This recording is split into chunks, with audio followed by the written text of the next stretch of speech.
seen such desolation. I think we drove for a mile and there wasn't a building hardly standing. Nobody knew what was going on. They called the situation fluid, but fluid means that nobody knew anything. It was different. If I had done something else, I don't know what I would have done.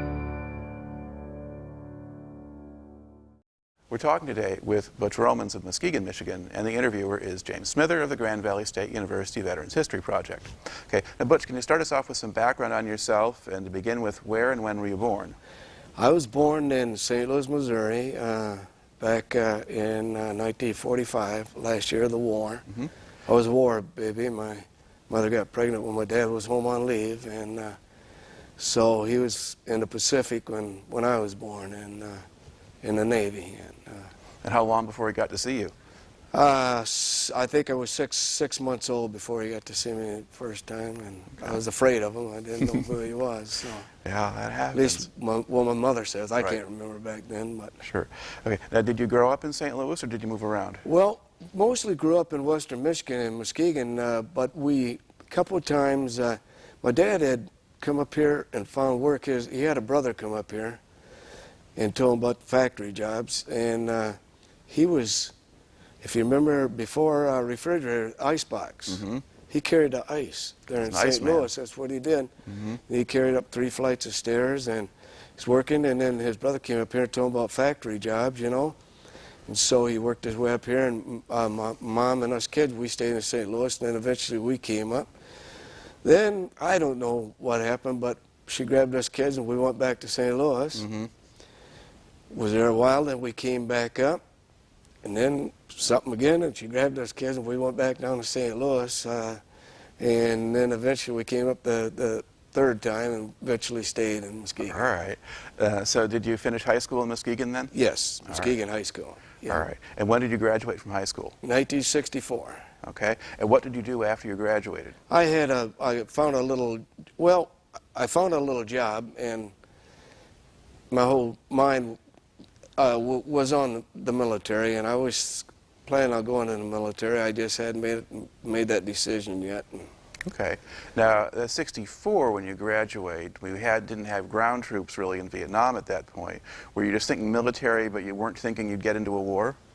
Well, it all stemmed from when I was a young boy, watching war movies and watching about World War II. And, you know, I don't know where it came from, but always wanted to be a paratrooper. Mm-hmm. And so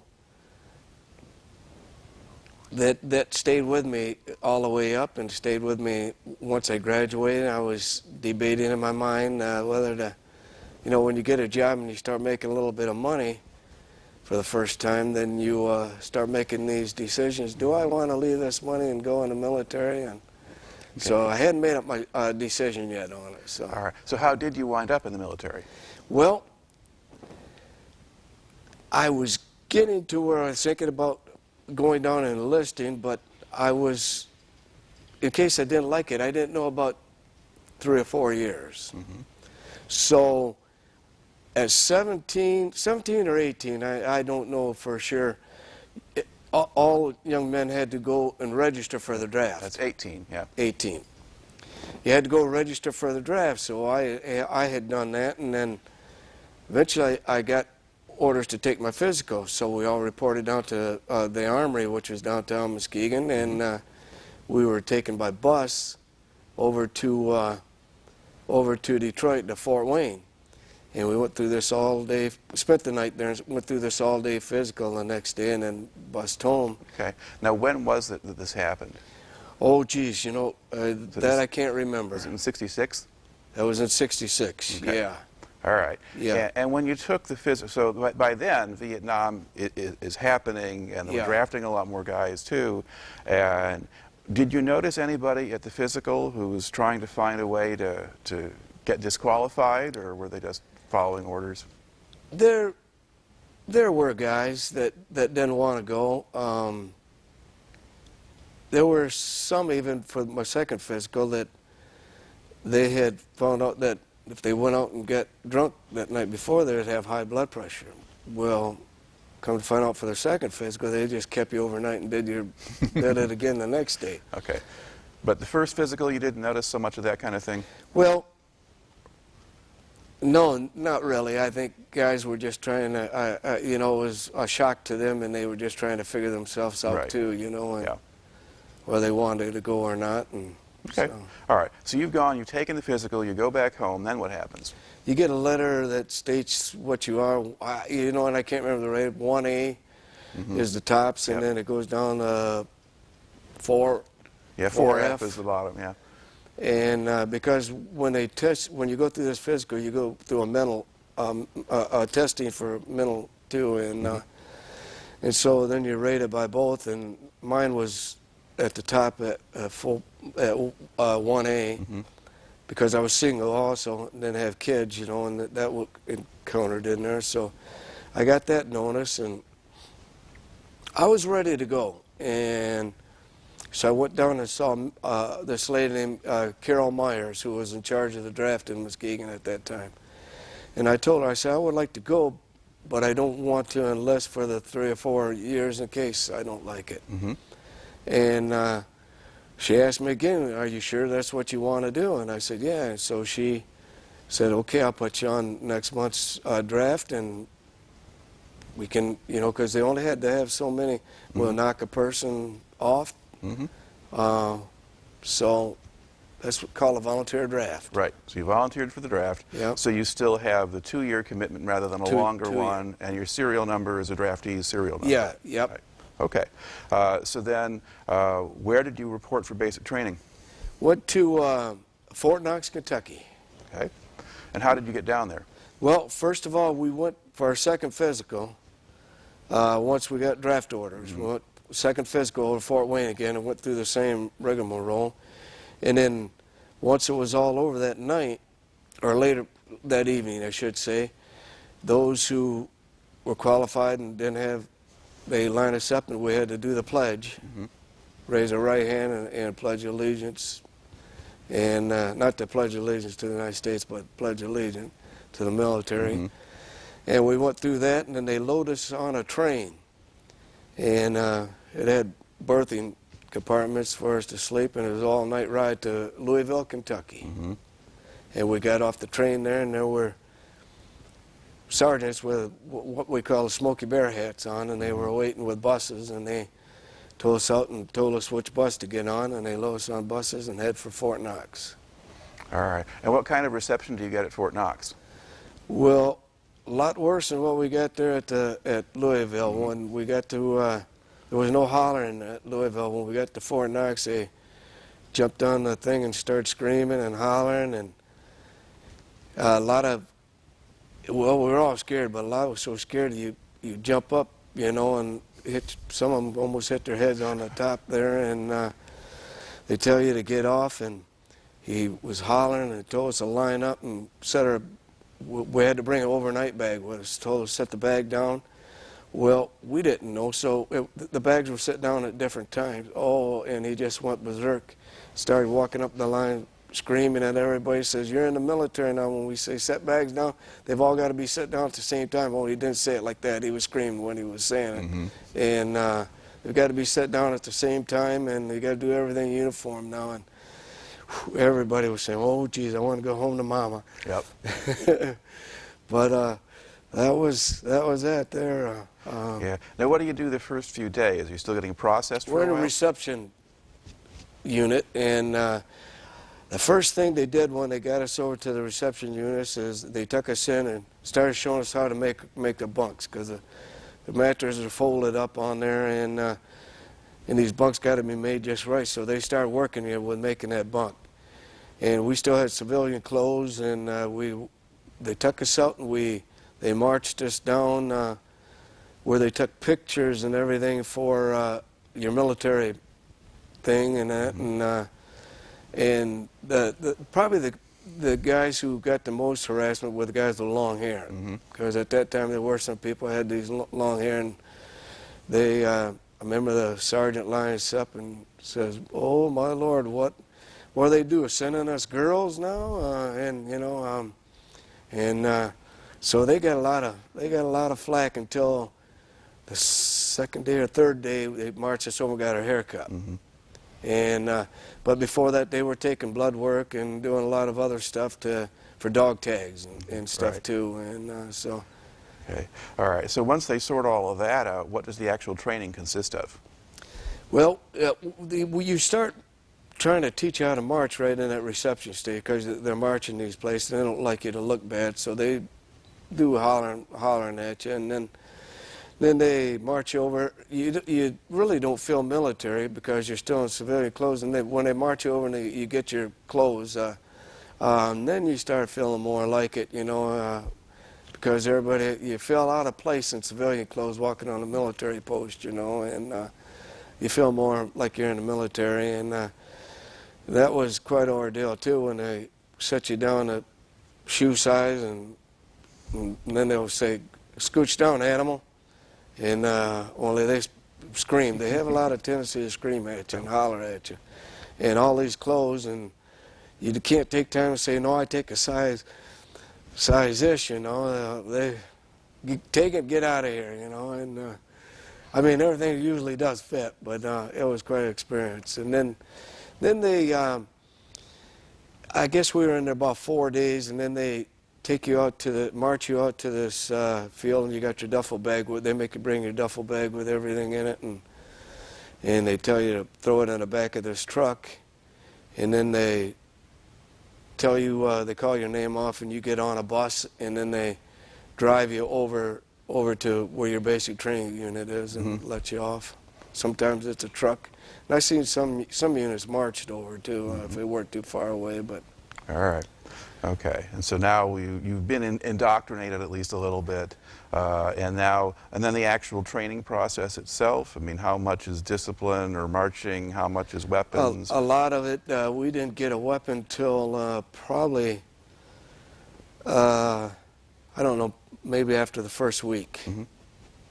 Most of it was marching and classes. We did a lot of classes on military justice and military this and military that, you know, and PT, a lot of PT. And then they issued us M14 at that time, what we took basic with, a very good rifle, a little heavier than the M16. And then to the rifle range a lot to shoot your gun and zero it in. And excuse me 1 second. Sorry about that. And just a lot of marching, a lot of hollering, a lot of setups, push-ups, running, a lot of that. And then once you got your rifle, got it zeroed in, then a lot of stuff with a rifle, a lot of assault classes, and bayonet training, and Okay. And now, how easy or hard was it for you to adjust to all of that? I mean, did you adapt to military life pretty quickly, or was it harder? I personally myself adjusted real quick. I was always a smaller person. I wasn't overweight, and I could run all day, and getting hollered at a little bit. But I knew that before I went in, because my dad was in the Navy, and I had a cousin in the Marine Corps, and my dad wanted me to go in the Navy, and my cousin wanted me to go in the Marine Corps. And like I say, I always wanted to be a paratrooper, so I went in the Army. And so I knew the hollering was going to be there, and they said, just get through it. There's a purpose in everything they do, so I just kept that in mind. There was one instance, though, that it really...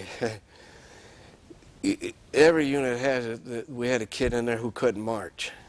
Oh, he just couldn't stay in step. He couldn't march. And one day we were marching, and Sergeant stopped us. Well, this kid was this far from the guy in front of him. I was okay. I was right in back, and we tried not to get behind him, but that day I got stuck behind him, and I was okay. Well, the sergeant was yelling something, turned his back to him, so this kid runs up there. Now I'm stuck. It looks like I was in the wrong place. And so I thought, what am I going to do? I got to try to get up there behind him, or I'm... Sergeant turned around and saw the space, and oh, he come back. His nose was touching mine, and he was screaming, and spit was going all over my face, and I thought, oh boy. You know, because he was just relentless, and he was calling me every name in the book and this and that. Although it wasn't my fault, but you can't tell them that. I mean, it's always your fault, you know, because they're trying to build you into being one. So if this kid messes up, I mess up, and they're right on down. And I think the whole platoon got push-ups and set-ups out of it. So. Right. So. Now, did the guy who couldn't march, did he make it all the way through training? He did. He eventually got halfway decent marching. And some people just don't have a rhythm to march for some odd reason, but they find a way to teach you. I mean, it's can be kind of rough. Okay. Now, did you have an idea of where most of the guys were from? I mean, were they from Michigan or from other places? A lot of them were from the South, and the UNITEC basic training, well, there were some from Michigan in it. Like I say, we took a bus over. There was all Michiganders going over, and then they split up. But there was a few right from Muskegon in my basic training unit. Okay. And yeah, because usually there are people from certain parts of the country go to certain bases for training normally and that kind of thing. But also, sometimes, I mean, did you have guys who like just didn't know their left from their right or that kind of thing when they came in? Yes. And you don't really in the Army, from what I understand, from what they told me, you don't have to know your right from your left. You just got to know your military left. Yeah. Okay. There's a difference. All right. Now, how long did the basic training last? Basic training was 8 weeks. Okay. And what did they do with you after those 8 weeks? Then you get orders. Towards the last few weeks of your training, well, we used to march and we sing this song that 8 more weeks and we'll be done. Started with 8 weeks, and then they cut it down, you know, I'll be glad and so will you, and we sing that song. But towards the last couple of weeks, orders start coming in. Well, they line you up after you come in at night from your training, and they start reading these orders off. And most everybody was getting these orders for infantry school at Fort Polk, Louisiana. Well, mine came in about a week before we were done, and it said infantry school at Fort Dix, New Jersey. So I asked the sergeant later, I said, why are they all going to Fort Polk and I'm going to Fort Dix? And he said, well, because you're going to jump school after training. Anybody that goes to Fort Polk is going straight to Vietnam. So, and I was ready, and I wanted to go to Vietnam. It's just funny in your brain. Thought with me over there, this war will be over in a week or two, you know. A young kid has these thoughts, you know, and I wanted to go to Vietnam. But I went to Fort Dix, New Jersey to take my infantry school. All right. And what was that like? It was more training, infantry-wise, but it was kind of easier because you weren't so afraid of the drill instructors anymore. You knew what it was all about now. You had some, like I tell people, you know, in basic training, geez, I could put a $10 bill on my bunk and go all day out in the field and come back. It'll be there because everybody was so afraid. We didn't know what to expect. And but boy, you got to infantry school, AIT. You didn't dare leave nothing out. It'd be stolen. People were used to the way the military worked then, and were finding out what these officers, non-commissioned officers, could do and what they couldn't do. So. All right. Now, did you have a different mix of people at Fort Dix? Do you have more guys from the Northeast now? Yeah. No, I think most were from the South. Okay. From the Carolinas, from Georgia, and I don't know. At that time, all bases didn't have basic training or infantry school, you know. So you just had to. They sent you wherever it was, and whatever your next duty was going to be. Right. The other thing, too, is that at that point there were so many people going into the system that some of the camps they might have gone to overflow when you go somewhere else. You're exactly right. Okay. Now, were a lot of the people you were training with in AIT, were they on their way to jump school, or would they get scattered all over the place? There was only 2 or 3 in my my platoon that I know of was going to jump school, but I think some of them were just probably hooked up in a situation like you said, that they were trying to find, you know, the Army wasn't really ready for a lot of stuff at that time, and didn't have really everything all planned out. So there were certain posts that if you were in the South, they would have to ship you north, which towards the end of the war they didn't have to. Right. Fort Jackson, a lot of other places opened up for this training then. So. Yeah. Okay. And then is this now? How much of the AIT was geared toward Vietnam? All of it. All of it. You sing songs about killing Viet Cong, and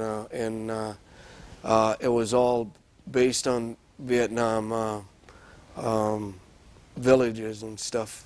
We're all Vietnam villages, no longer city fighting and stuff. Is all jungle warfare. And were a lot of your instructors now people who had been to Vietnam? Yes. Yeah, they had been there, and had a lot of them, matter of fact, hadn't even finished their whole year. They needed new trainers back in the States, so they would bring some back early to start training people. Okay. Some hadn't served yet, but. Right. Okay. Now, did they make much of an effort to actually tell you about what it was like in Vietnam, or did they just follow the training program?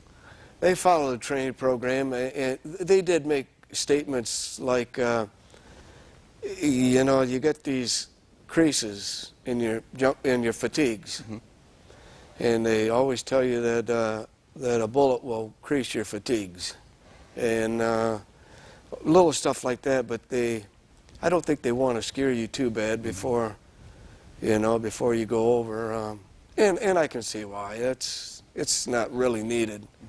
Okay. Now, while you were at Fort Dix, did you get a chance to go off the base, go into New York, that kind of thing? Yeah, went into Philadelphia, and we met these girls. They were from Lansdale, Pennsylvania, which was probably about 30 miles from Louisville, and well, I'm mixing this up. I'm old, so remember this. Yeah, we did. We were going downtown Philadelphia and stuff there. And okay. All right. So, and it was a little bit, but it was a little bit more relaxed environment than what you'd had in basic. Yes. Yeah. And so you yes, got off base. They had basic training. They had these carts and trucks that would come outside your basic training unit, which sold food and ice cream, and you were told you better not be caught by one of them trucks. Basic training. Well, so we wouldn't go to them. Now, it come to AIT, they could tell you the same thing, and they were loaded with same soldiers out there doing that. Right. So. Okay. Now, was this another 8 weeks? It was 8 weeks. Okay. 8 weeks. All right. And then you complete the 8 weeks. Is jump school the next stop? We went to a orientation, Vietnam orientation, jungle warfare training school for about a week. All right. And where was that?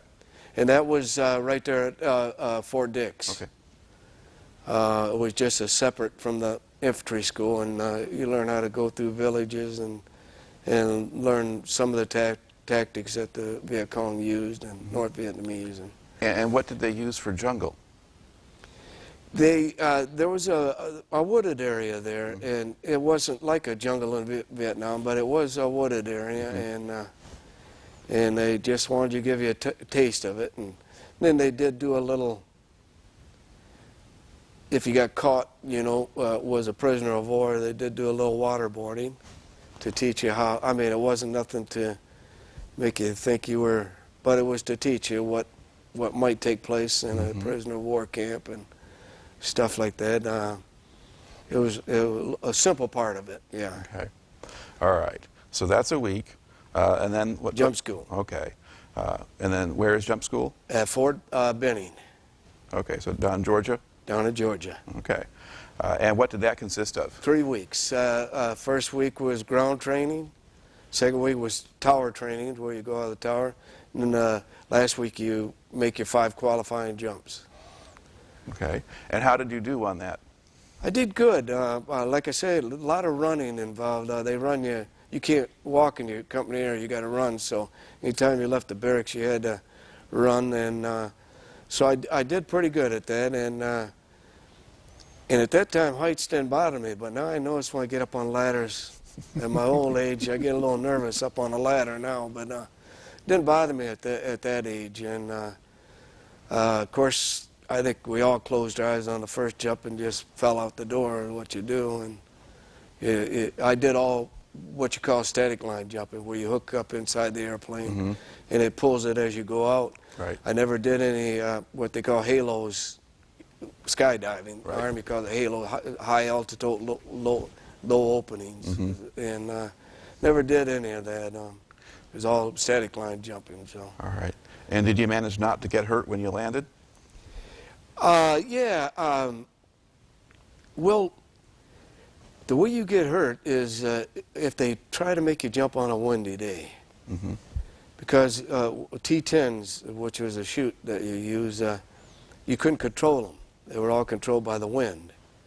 So if it was real windy and the wind catches a chute and you're coming down, you can pick up speed as you're coming down instead of... So the Army, if it was real windy on a day, they wouldn't jump you. They might make you make 2 the next day if it calmed down. But there was an incident, not with me, but with another unit that there were some congressmen and senators there to see a battalion jump. And it was windy. And they thought about canceling, but they didn't because they had that big wheels there, and there were a bunch of guys that got hurt, knees and backs, and because they hit the ground too hard. All right. But I don't know if I could have or not. I wasn't heavy enough to hit it too hard, you know. So. Okay. So you could get through all of that, and then do you have any more schools left, or will you just go home and go to Vietnam? Went to the 82nd, Fort Bragg, North Carolina. Okay. Although I had applied for Vietnam, and everybody who applied was going. Well, there you go again. Orders get, went to Fort Bragg. Well, I wasn't there but a month, and this was North Carolina, and for the 504 of the 82nd, and I was called in, and they told me, see, you applied for Vietnam. And they said there's a unit with the 1st Cavalry Division. Well, there's some bunch of units, matter of fact. They lost a lot of men. It was a few months before, but they still, the battalions hadn't really found a way to, because at the same time, the year assignment was up, so everybody was going to have to be replaced. Right. And so they said they're wanting soldiers to fill out battalions and stuff in the 1st Air Cavalry. Would you like to go? And so I said, yeah. So that's how I wound up with the 1st Air Cavalry Division. All right.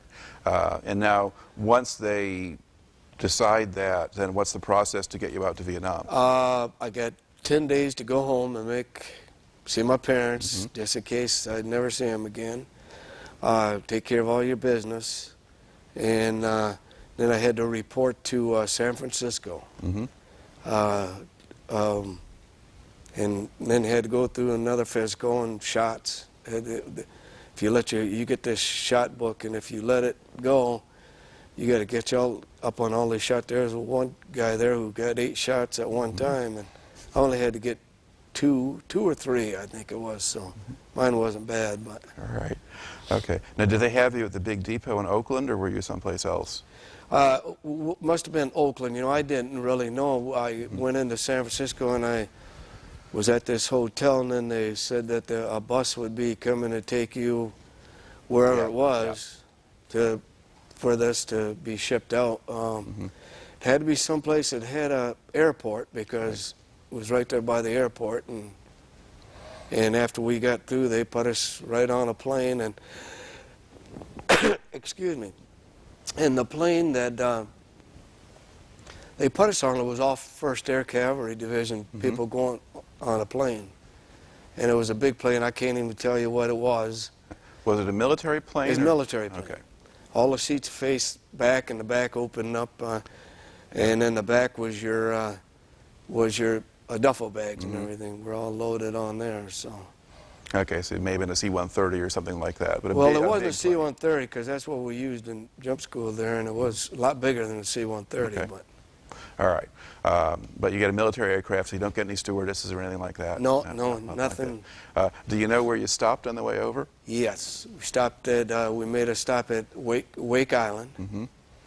and then they let us off. We got off to look around, rest up a little bit, and then they refuel and load us back on. Then we stopped in the Philippines. It had to be Clark Air Force Yeah. Base, but I don't know for a fact that it was. And we got off there, and we stayed there about 3 hours because they didn't tell us till we got off, and I didn't hear from things either, but the word got around that they were having engine problems. So they had to do something with the airplane, or they put us on a different airplane. I don't exactly know, but we're there about 3 hours, and we got to look around a little bit, and then they load us back up. Okay. And where do you land in Vietnam? Pleiku. Okay. You went to Pleiku. Pleiku. All right. Yep. And that because you were all first Cav guys? I think so, and they were in the because our Highlands? base camp was An Khe, and so it was about 15, 20 miles north east of Pleiku, towards your South China Sea and Yep. up just a hair, yeah. Okay. And then what's your first impression of Vietnam when you get there? Heat. The back of the plane opens and you can see the ripples on the pavement there. Now in our base camp there was no pavement. It was the corrugated stuff that they put down. Yeah, metal. Yeah. And at Pleiku, I really can't remember if it was there, but the heat, and then you run off, and then while you're waiting, every stop you make, they said, in case of incoming mortars and rockets, there's your bunker, get in there and wait for orders, and if needed, we'll get a weapon to you in there. So now it's heat and scared. I thought, well, this is for real. If you got to do this, they got to warn you at every little stop, well, where to go. This is for real. Right. And so you get a little nervous. Now, what did they do with you once you got off the plane? They take you to another reception station. And you've got to wait for orders to come down. And then that night, I remember there were some soldiers from the Cav going to go home. And so they come looking for guard duty that night. And they put all these soldiers on guard duty, and they were complaining. They said, listen, we don't want to go out and get killed. We're going home. We spent our year. Take them new guys. And I felt bad, and I understand why they wanted that, but they did that because they were experienced, and they wanted them out on guard duty. So, and I remember listening to some war stories. And I didn't know anything about X-ray and all that at the time, but these were some of the soldiers, and they were talking about how bad it was and how, and it just scared the daylights out of me. And so then the next day, they said they were taking us by chopper, not by truck, and they said it was too dangerous. Well, I thought, geez, the road between there must be secure. Well, you come to find out that really no place was really secure. You thought places were secure, base camps maybe, but anything outside that base camp, you were really risking something. So, but they took us by choppers in, and of course they could do that. And we were the, I don't know if people know, but World War II and I and Korea, the first cavalry was a mechanized division with tanks, with big weapons, artillery pieces. And Vietnam they wanted something new. They wanted something to do with where they could get you to places fast, to relieve people, to keep the enemy on the run where they couldn't get away from you, different things. So they came up with a concept of this air assault division. So they trained at Fort Benning. Officers trained first, and then they went in to train soldiers. And then at the end of that training, they designated it, gave the colors to the 1st Cavalry Division, and we went by the 1st Air Cavalry Division then, instead of just the 1st Cavalry Division. And so we had all these choppers. That's another reason they could bring us in by chopper there and not a truck or something else. Because if I'm not mistaken, when I arrived there, they told me there was 648 choppers in the division. There were all kinds of choppers, but mostly were Huey helicopters, and and that's what they flew us in on a I'll take that back. We didn't go. We went in by a Caribou airplane. It was a big, long, skinny airplane, and the reason is because it took less time to take off and less time to land. It could go down fast and land quick. And it was for mortar purpose. In case we got mortared while we're in there, this plane could get you in fast and get you out fast. That's exactly right. We didn't go by chopper. We went in by a Caribou airplane. Okay. So that gets you to An Khe. And then from there, now do you join your unit, or is it in the field? Or No, we went to another reception station. Okay. It was these big tents, and it was so hot during the day they pulled the sides up. Or we didn't have to do nothing, but it was just all day. Matter of fact, I didn't get my orders till that night. Well, it was turning night, but it turned night in Vietnam earlier. We lay on these bunks and we went to chow, and we lay on these bunks and sweat, and eventually they had this loudspeaker and they call off names. Finally mine was called, and got my orders, and it was said 1st to the 7th. And so they lined you up over there, and by bus they would take you up to your unit. And in the 1st Air Cav, which was I thought really neat, 1st Cavalry Division was one of the best divisions in the United States Army. I mean, 101st and 82nd and 25th, they were all great units. 173rd Airborne, they were all great units. But this was all brand new, and there was so much history in the 1st Cav because it started way back in cavalry days. Fought during the war. Matter of fact, the 1st to 7th was Custer's old unit. Yep. In the massacre at the Little Bighorn. So when you get to your unit then, even though it was turning dark, they give you a brief history. Well, that's when I heard about Albany and X-ray. Because these boys were talking war, they didn't come up with these places. They were just saying how bad the battle was, and so I didn't really know Albany and X-ray. Well, they told me about that, and they said this is a fighting 7th. They tell you Custer's old unit, the best unit in the cavalry, but they were all good units. And so they give you all this, and then they gave me this little fold-away cut because troopers there were already in bed. It was dark. They go to bed early because you get up early, and they put me in this little tent. Well, in the middle of the night, this darn thing rotted, and I fell through. Well, so I grabbed my duffel bag and I put it underneath and still laid on it, but I was laying on my duffel bag. So that was my first, and I couldn't sleep, scared to death, no weapon, no nothing. Every little noise I heard, oh geez, I thought, what am I gonna do? You know, I prayed. That's another thing about soldiers, they all pray. I can't remember if it was the Red Cross or who gave it to us, but we all had these Bibles, pocket Bibles. We all kept them in our pocket, although we didn't take them out and read them. But they were supposed to protect us, although we didn't read them.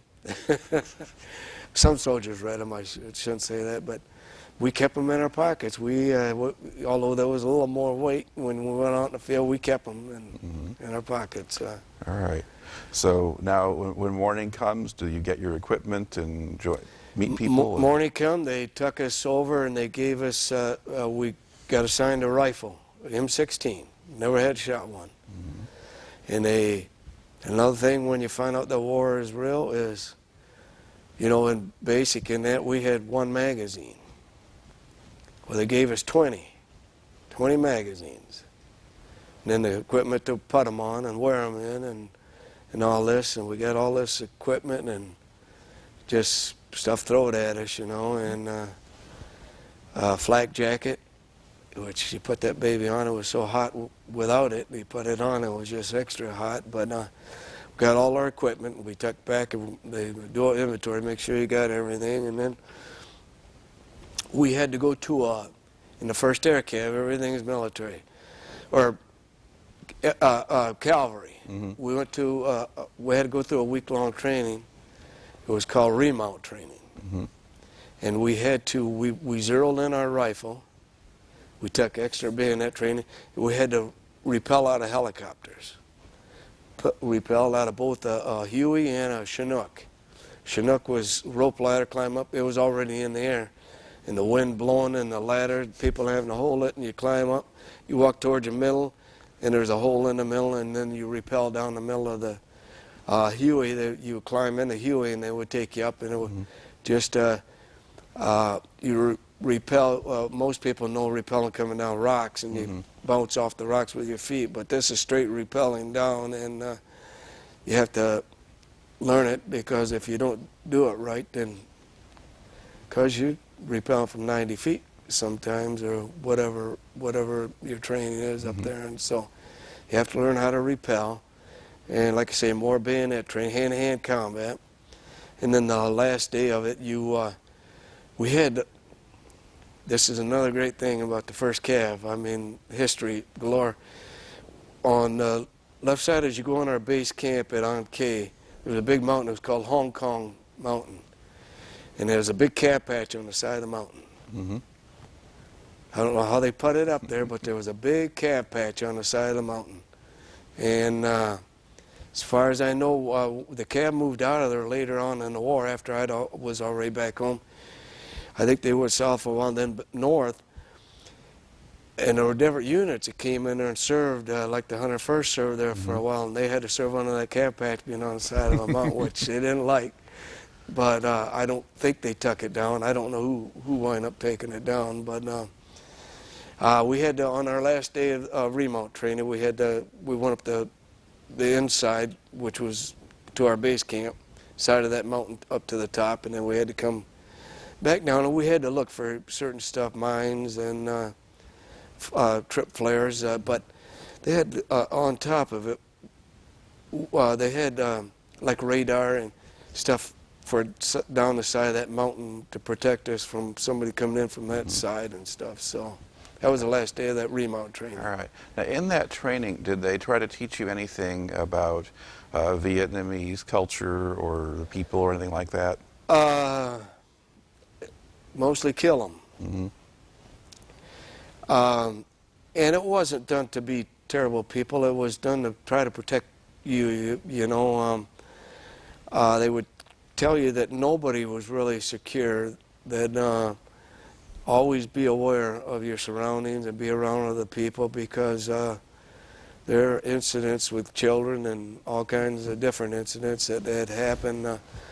So, you know, it's mostly killing. I mean, that's what you had to learn, and that's what you had to do, and so that's what it was mostly about. All right.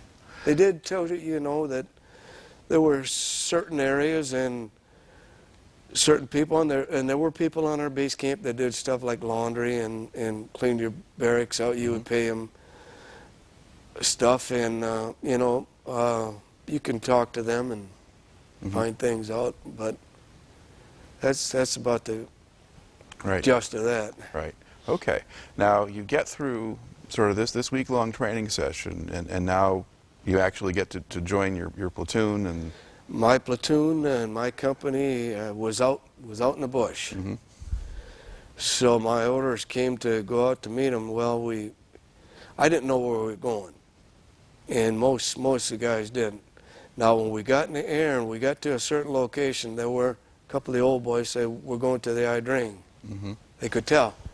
The Ia Drang was over to the west of us, over closer to the Cambodian border, and You see, where An Khe was in the Central Highlands. It was in a mountainous area. So there were mountains and valleys, and we had to do search and destroys all through these mountains. And well, anyway, a lot of people seen where we were. Well, we got to, there was a bunch of American soldiers on the side of a slope going up. It was a hill, but it was a slope. And what they were my unit, but they were headquarters company, and they were had communications on the top of this hill. So my unit was in some jungle, and I couldn't get out to them, so I had to spend the night with this unit there on the side of this hill. And then the next day they came to a clearing where they had a LZ, so then they picked us who were going to a chopper and took us out to it. And we met up, and you can't say it on television, but guy. Yes, you were a bleeping new guy. Yeah, a bleeping new guy. And so that's what the guys call us. The guys that had been out there for a while. They didn't trust us, didn't know what we would do in combat, didn't know anything about us. Anything like a night ambush, they wanted us to go out on it. They didn't want to go, although they had the experience, you know. But and I could see some of them were pretty close to going home, and they didn't want to but that's what they call us. So they stuck us with these jobs. The first job I had was carrying bullets for the M60 machine gunner. Now, I was an infantryman, but I carried these bandoliers. So many men in front and back, you had to carry a lot of ammunition because he could fire it out in a hurry. So I carried that, and you know, they do give you some instructions, but they don't. Well, first time I threw this on, I had the point of the bullet facing up. Boy, and it just tore into your neck, and I couldn't move it until we stopped. And then a soldier come up and said, "Son," they said, "you're going to turn them around, or you're just going to tear your neck up." And then, well, another thing had happened too. Before you went out in the bush, they had this list of stuff to take out in the bush. Well, I'd had mosquito net and everything. Well, you couldn't carry. Well, you don't know, so I loaded everything. I had my rucksack, plus I had another little little ditty bag, what we call a little, like a laundry bag. Right. Well, I got out there and got off, and people started laughing. They called me John Wayne when I got off there because I had everything, you know, and come find out you can't lug all. It's just too hot, and you're going up mountains and down mountains and through valleys and streams. And the sergeant said the next chopper would send this stuff back in. He says, for one thing, he said, you're not big enough to carry that, and besides, you need your weapon, and you need more, you know, ammunition. That's what you need out here and stuff like that, you know. And so, next chopper came out. They sent that bag back in, but they had it on the list, so I didn't know. So. Yeah, you know, and in some units, somebody would go through your stuff and say, "We'll keep this, get rid of that." They did that when you got out to the field. They would start explaining to you, and they also explained to you about your magazines. Well, we had 20 magazines. They said, "Well, take them and put them in there and side by side, and then tape them, so you could pull one out and jam the other up." One other thing I didn't know, I noticed it in remount training that I'd fire 2 bullets and my rifle would jam up. And I'd hit that baby and try to do everything. I'd take that magazine out and pound it on my leg and then put it back, and I'd get it to fire. Well, come to find out that I think it was a spring in the magazine that wasn't strong enough. So I learned to put 18 rounds in there, and then I would fire okay. Just little odds and ends that they should have told you in remount training, but probably some of the people teaching remount training hadn't been out in the field to learn this stuff. So you go out there and it's a learning situation, and you don't want to learn when you're in a firefight because you're scared enough, but little odds and ends that you pick up. Okay. Now, how long did it take for you to get into a firefight or encounter, have contact with the enemy? Well, when I got out to my unit, this is where we were in the Ia Drang Valley, and we were marching maybe 3/4 of a day, and we came up to this area, and they stopped us, and they went down, and they told us that this was hollowed ground. This was LZ X-ray. They had just lost 200 and some men at this at the big battle right in the LZ. And they said that we're not allowed to talk to there. They said you'll hear the radio barking, and the only guy, the radio man or the other CO or the platoon leader, were the only ones that could talk, unless you got hit. But they said it was hollowed ground, so we had to be quiet. And we walked through X-ray, and we walked across the dry creek bed that so many men were lost on, and well, I seen soldiers pointing at the mountain over there. That's where their base camp was. I found that out later. I didn't know what they were pointing at. I got kind of scared. I thought they seen something, but they didn't. They were just pointing to the soldier behind them that was with them, and they pointed. And then we got outside of X-ray, and we set up camp not too far. And then the next morning we got up. We came to this other, I call them LZs. They weren't, you know, they were clearings. And told us same thing. It was hollowed ground, no speaking, and it was LZ Albany. And we went through there same way. They told us that a bunch of men had been lost there, and really more were lost there than that X-ray. And we walked further, and we came to the Ia Drang River, and we had to cross the river in March. So I bet I never was any combat with the 1st or the 7th. There was a time that there was sniper fire, and but you know, when you walk in a big long column, you get down. If you're towards the back of the column, well, you have to wait for orders to go forward, and they have to assess the situation. You know, everybody just don't rush forward and start firing. You got a big long column. You have to wait for orders, and we didn't get called forward on that one. So we were out about 3 weeks, I think it was. Seemed like 3 weeks. You really do lose track of day and time and everything in Vietnam.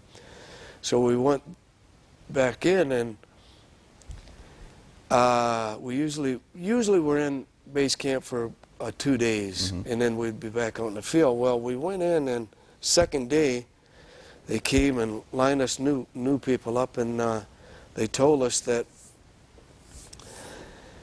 trying to replace those people killed at X-ray in Albany, and with a new replacement for the year of service, that's all you had to spend, and then you'd go home, and new soldiers would replace you. That the 1st and 7th they had more men than usual. So they said they were going to send some of us down to the 5th Cavalry, 2nd of the 5th. So, and I was one of the new guys that got picked to go to the 2nd of the 5th. Well, then you go in there and you get the rigmarole, how great, it's greatest, greatest in the 1st Cavalry Division, greatest in all the Army, and you go through that rigmarole.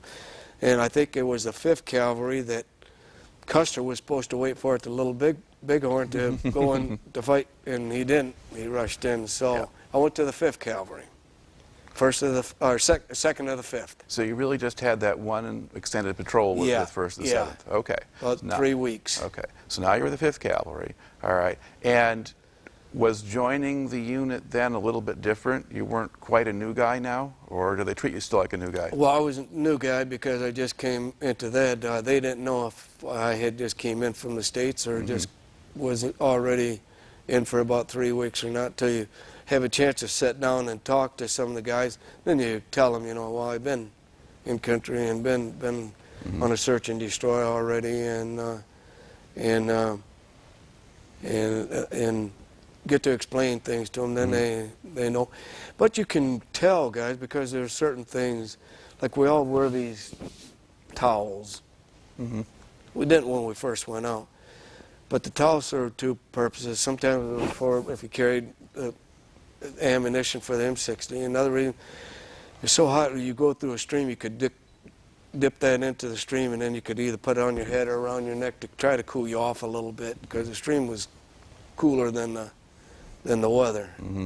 And in Vietnam, the heat, it only 105, which don't seem bad like Arizona, but it was a real humid.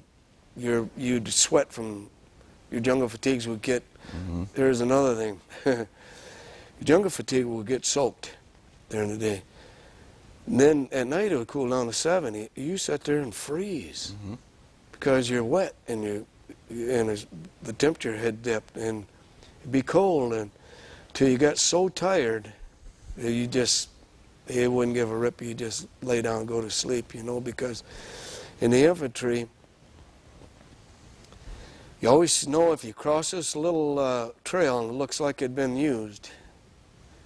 Well, when you set up base camp, if you set up your night security where you're going to sleep that night, if it went too far from that, there was going to be a night ambush sent down there. So you'd go on night ambushes.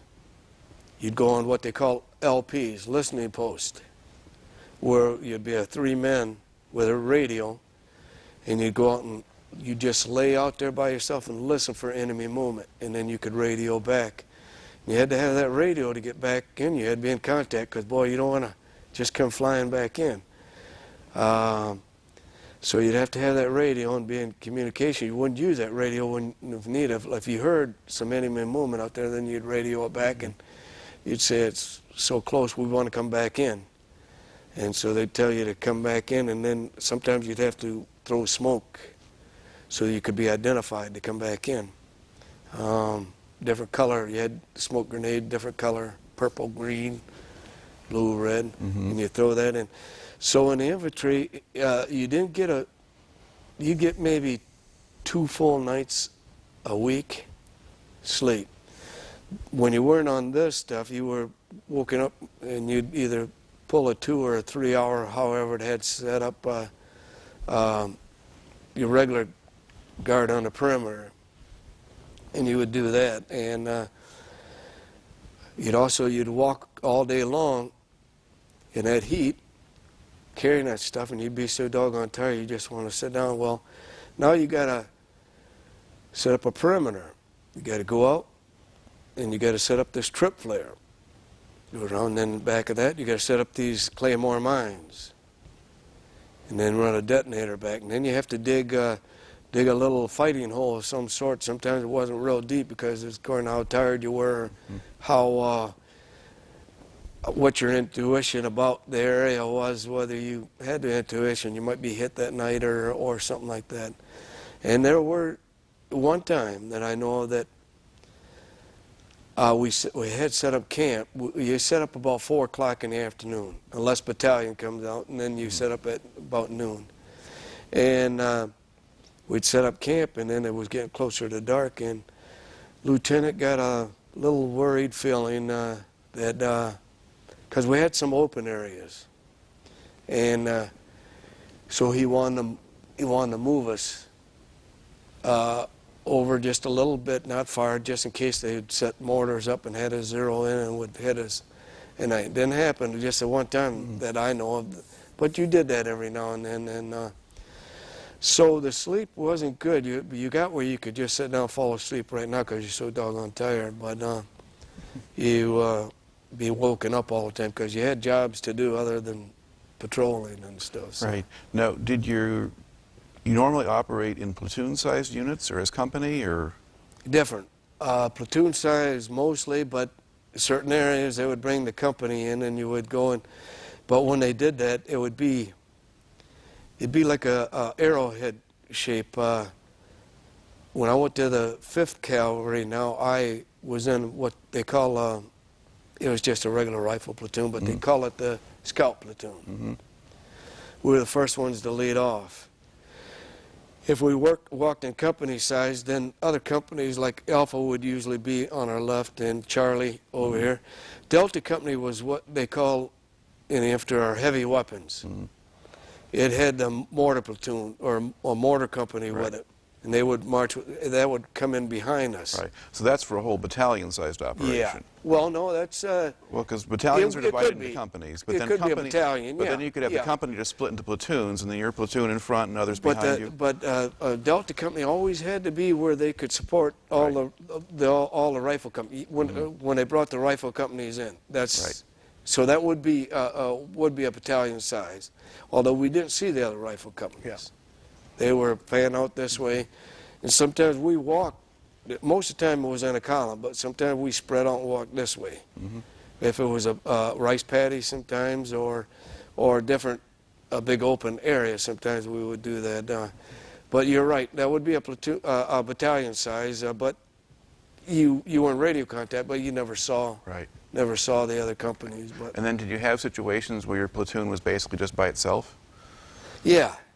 yeah, but by yourself, never really, because we had what they call fire bases. That's where artillery was. Yeah.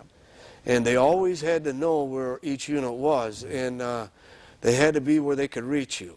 So they had to be within 5 miles of you, and to be able to support you. And even some nights they would, when we were setting up camp, they would come and tell you to dig your fighting hole deeper, foxhole deeper, because they were going to do fire for effect that night, which mean they would fire over your head, see where it hit, and you would walk it back, so they would know exactly where you were at. And you walk it back a little bit, and you say, now you're right so many clicks from us, or so many meters from us, and good position. So they would know exactly where you were at all times. Okay.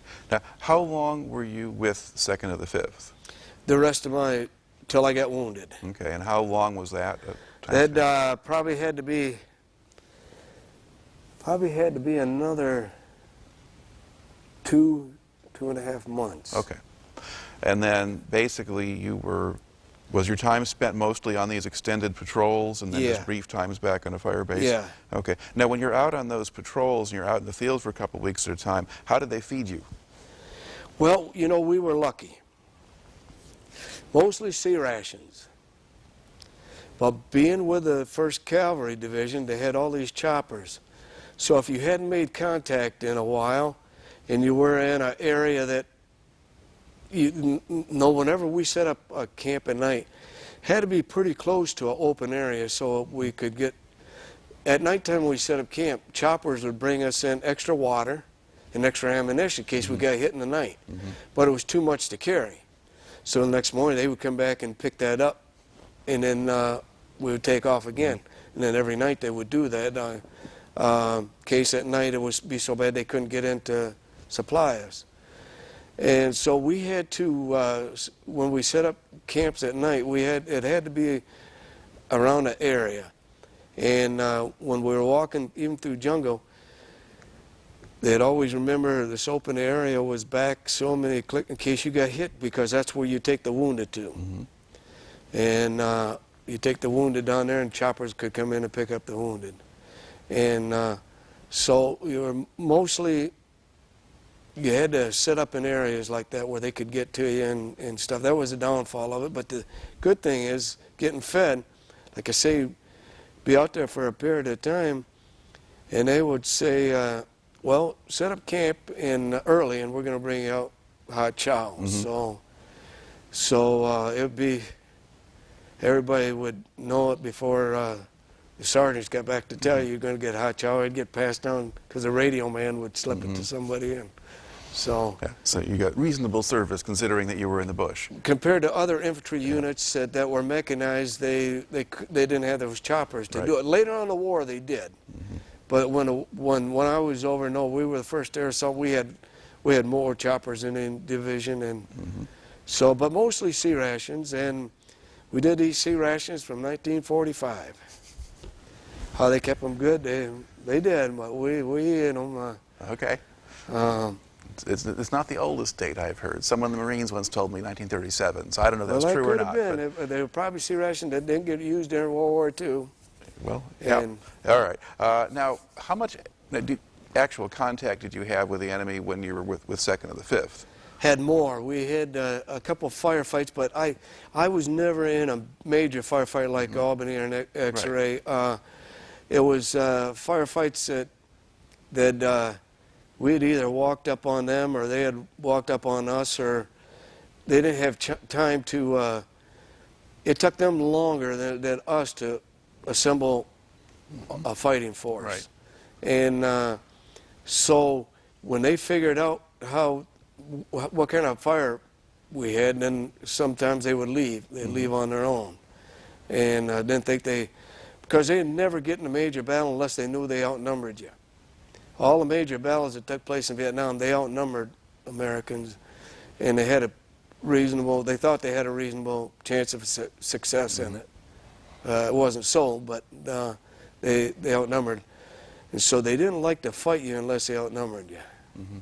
So these were kind of incidental contact, and they wouldn't last very long. No. Of course, 15 minutes don't sound like long, but in a firefight, it's a long time. 5 minutes is a long time. But sometimes it'd be a burst of fire, and then you fire back, and another burst, and then all of a sudden you don't hear them anymore. Now you get scared. Maybe they're backing off because they're going to mortar you or rocket you or something like that. But it's mostly small stuff. Never any big stuff.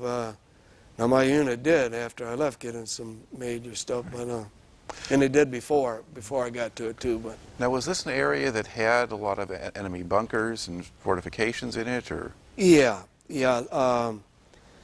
What I found out later, you don't know at the time. Matter of fact, half the time you don't even know where you're at.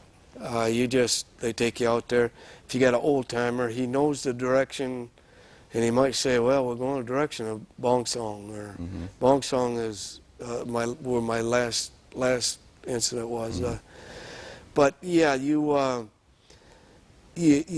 just out there in small skirmishes, nothing big. You always wait for the big one, and you always wait to mortars or rockets. They had these rockets, and they had these RPGs that were really, I got to, people would start to say, look for an RPG. It's that rock propelled grenade that they used. It was a tank weapon, but they used it on people.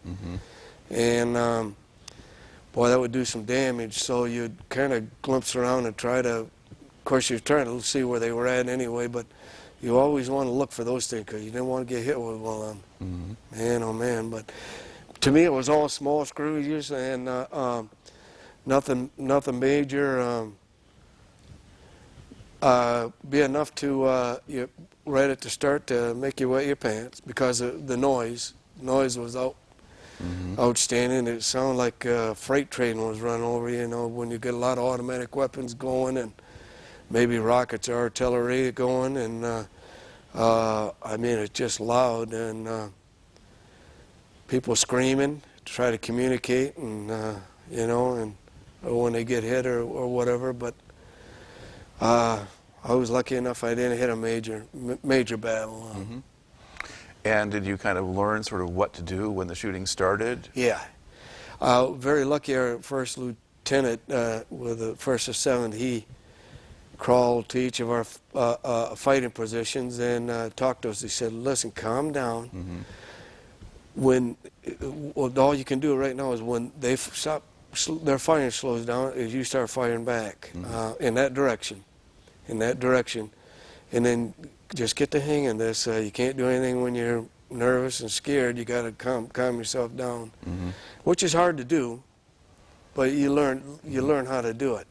The first burst of fire, you learn, well, if I can just hold this out and I don't get hit here, next I can start putting some firepower down, or you try to anyway, put it down whether there's a burst of fire going or not, but it's kind of dangerous to stick your head up sometimes and look. So sometimes you put your rifle up a little higher and you shoot, or out to the side a little if you're behind something and fire. And when you were doing your turn in a listening post or an ambush position, did anything ever happen, or was it always quiet for you? It was always quiet, but it never was, because you always thought you heard stuff. Mm-hmm. And then the guy with you, if he was experienced, he said, "No, that ain't nothing." There was a time that we had set up camp, and there was a village not too far over there, and there was some farms around there, and we'd set up everything, and nighttime, a trip flare went off. First thing you do is, if you're on the post where you're watching, you take that trip flare and you flick the safety off and you pump that baby 3 times, and the claymores, shoot claymores. Can't take time to look down there. When you see your trip flare in your area, it goes off, hit the claymores. Well, we hit those claymore mines off, and we started firing in that direction, and we didn't get no response back. So we stayed on alert the rest of the night. Then in the morning, we sent some patrols out, and a water buffalo had walked into the trip flare cell. He was just mangled. I mean, that claymore just blasted them all over the place. But it's scary. Yeah. In the middle of the night when it's pitch dark. And did you have to go into the village and pay for the water buffalo, or? Well, he came out, and I think they did pay for that water buffalo. You know, what they do is they come out and they start, well, we don't have time to talk with them. We got to get going.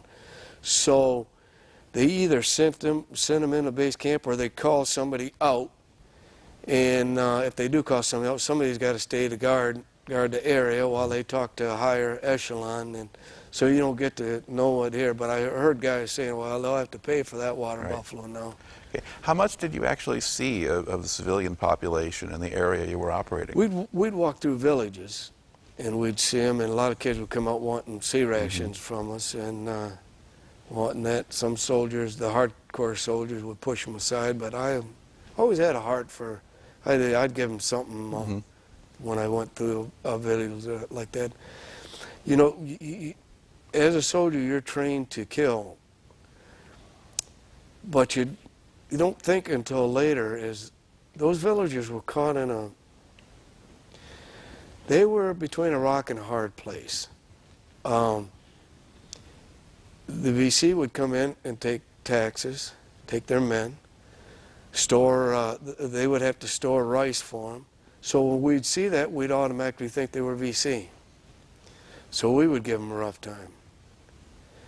Maybe arrest them, send them in. Well, if they didn't do that, the VC would kill them. And if they tried to help us, the VC would kill them. So if they helped the VC, we would kill them. They couldn't be right. They were wrong no matter what they did. But you didn't know that, because we're always taught if they're helping the enemy, they're for the enemy. But I did get a chance to talk to a guy one time by our base camp when we got to go in. We were in base camp, and we got a pass. It wasn't it was like a 24-hour, but you couldn't spend a night in the village, or your life would be. I got to talk to a guy, and he was really truthful with me. He says, you know, he said, there are guys fighting against you with a VC that don't want communism. They're against communism. But you got to remember, before you, the French were in here. They didn't like being run by the French. Now they think that you're going to run their country, and they don't want to be run by outside. They want to be run by Vietnamese. So that's the reason they're fighting, to drive you out of here, because they want Vietnamese to run. It's not that they hate you. It's not that they want communists, which they were fighting and bringing in, and they knew that, but it would still be Vietnamese communists, see? So I did have a chance to talk to a guy, and didn't have a chance in villages to talk to him, because we were going through them. And Okay. Now, in some areas, especially in the more urban or developed areas and things like that, there were a lot of issues with civilian populations involving prostitutes and drugs and a lot of that sort of stuff. Did that affect your unit, or was that? Yes. Yes. And there are things I probably shouldn't say. the people have got to realize that you're a soldier out in this land, that you're in a war zone and you're in this land. So outside of our base camp, down the road a piece, there was a An Khe city. It wasn't a major city, but it was a city. Well, right outside our base camp, on this road going down, was a place that we called, some was called Little Disneyland, some was called Sin City. But what it was kind of arranged by the U.S. government. It had these little bars where prostitutes worked in them. Now, it sounds funny that the government would do that, but it was to keep us away from venereal disease. To work in these little places, they had to be checked by Army doctors once a week.